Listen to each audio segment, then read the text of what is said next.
Welcome to our new home. This is an amazing new place for us to be. We've been operating, doing our work out of a little substation, and this is just tremendous and has been the product of so much hard work from so many people around the community. We can consider this project as the city's first community construction project in many years. It will have a real impact helping and changing the lives of victims. You are creating a beacon of hope here that will impact survivors and their children for generations to come. I am really proud of what we've been able to do together in this county to respect and support victims of violence and victims of abuse. The Family Justice Center is a warm and welcoming place where we assist victims of interpersonal violence. So domestic violence, sexual assault, human trafficking, elder abuse, and child abuse.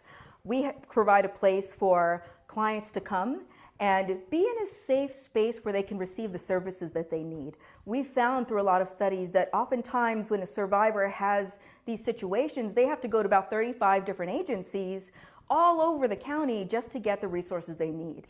Oftentimes we see clients that are experiencing multiple forms of violence. It may be an adult woman who is experiencing domestic violence, and then her children are then victims of child abuse, maybe by the same perpetrator, or maybe simply because if a child is in a home where domestic violence is happening, that child is automatically a victim of child abuse because no one should have to grow up in that kind of environment.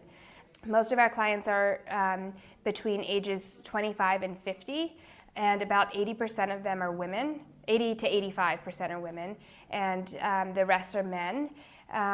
We have seen a few individuals who identify as LGBT, whether it's that they have a trans identity or whether they have a minority sexual orientation. We're really trying to focus our outreach right now to make sure that we are reaching out to the LGBTQ population and making sure that they feel welcome and invited into the center.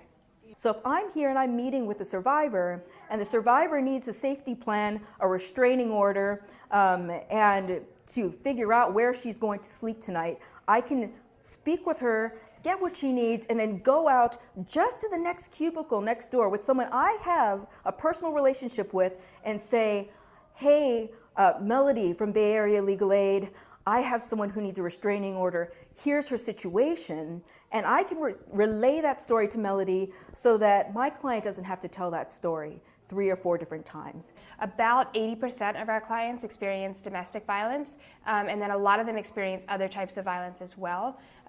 So we see the remaining 20% made up pretty evenly of sexual assault, child abuse, elder abuse, and trafficking cases. So at the Family Justice Center, it's all about trying to identify strengths and support aspects of someone's life and really trying to help them to use those protective factors to cancel out those risk factors and the dangers that they're experiencing at home. It really just goes to show what can happen when Richmond comes together.